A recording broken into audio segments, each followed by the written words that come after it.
Welcome back, ladies and gentlemen. If you've just now joining us, we do a little bit of everything on this channel: DIY, automotive, pinball, machining, side-by-sides.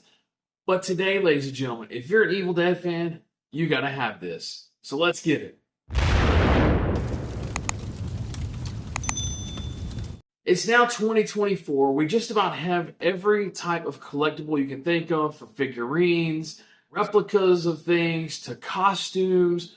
But there's one thing that we don't always get with every movie. And that one thing is a game, but not just any game, a pinball machine. You may be saying, well, what's so special about a pinball machine? These things are old and ancient. Well, they are still making pinball machines. And today, well, ladies and gentlemen, if you're an Evil Dead fan, they just released the pinball machine to go with Evil Dead and Evil Dead 2. And I've got to say, this game looks simply amazing.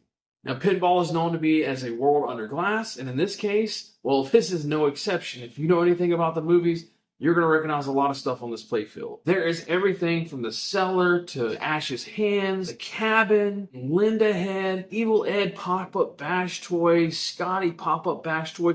I mean, let's just take a deep dive into it real quick. First off, the big thing is the double shooter lanes. That's right, this game has not one, but two shooter lanes.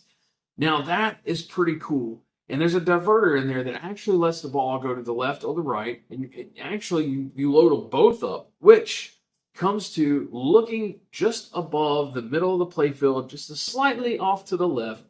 There happens to be some pretty cool targets there. Boomstick targets actually move inward. So what you see is an exposed, somewhat kind of exposed little shell. You hit the target, it loads it in, which is something pretty cool. It's not just a typical stand-up target. How cool is that? You have a double barrel that you're actually loading shells into. You have a double shooter lane to shoot two balls out at the same time.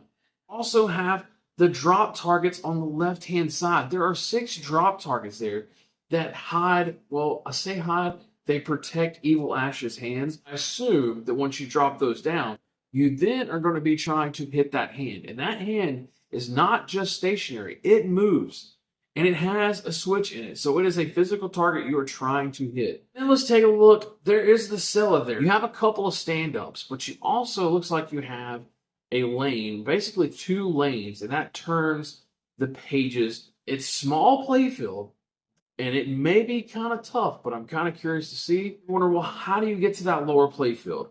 Well, if you take a look, in the middle, the big door opening there, I say the big door, the big wood section there that's in the middle, that opens up to not only just allow you to go down into the cellar, it also has 3 drop targets there as well. Each side of it, we have 2 bash heads. We have Evil Ed and Evil Scotty pop-up heads that pop up out of the playfield and you bash. Let's take a look at what we have going on in the back, because we have a physical ball log back there.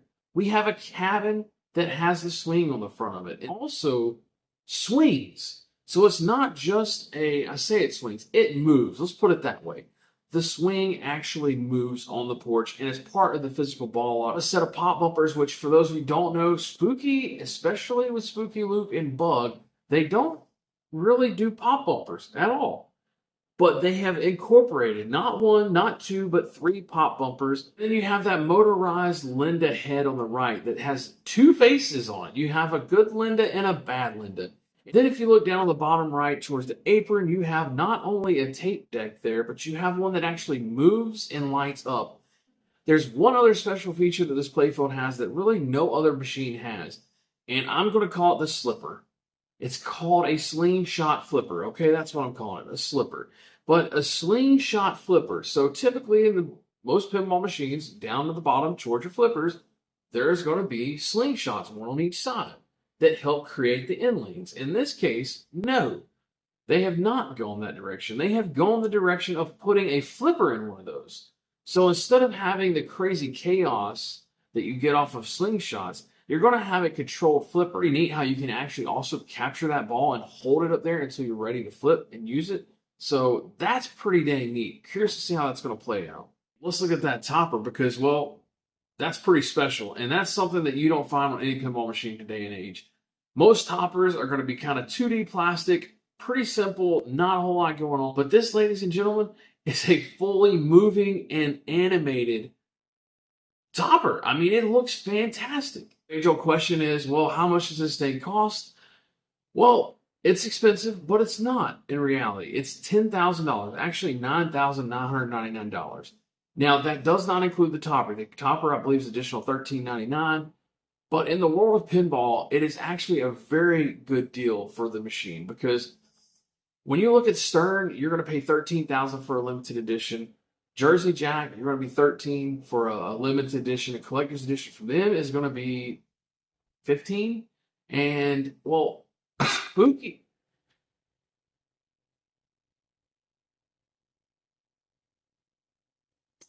All right. Well, I'm not sure what just happened there, but apparently Godzilla said they wanted to do something. But Spooky does a fabulous job of providing so much for the value. And in this case, if you take a look at this game close, you see you've got side armor that's custom cut. It's not just a slap run-of-the-mill sidearm on there. It actually has chainsaw teeth cut into it. You're getting beautiful artwork by top artists. In this case, Christopher Franchi. He's done a freaking fabulous job on it. You're getting a real back glass that you're not going to get with some other companies. You're getting lighted flipper buttons. You're getting lighted speakers. You're getting interior art blades. You're getting speaker panel artwork.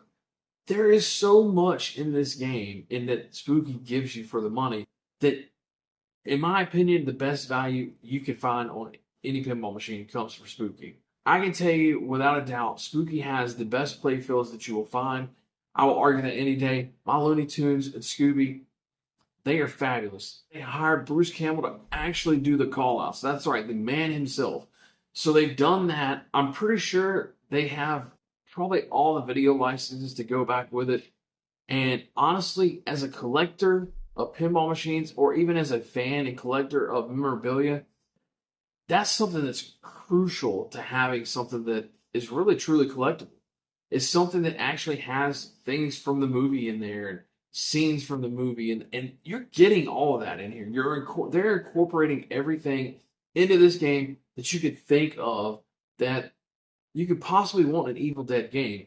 I mean, I'm sure you could come up with some more stuff to put in there, but at the end of the day, you have to pick, and they've done a fabulous job of what they pick and put into this game, and some of the ingenuity that we've seen that we haven't seen in any other pinball machine. Now, I'm curious, how do you guys feel about this? Are you going to buy one of these? If you are, hit up Jason at Classic Game Rooms or check out spookypinball.com.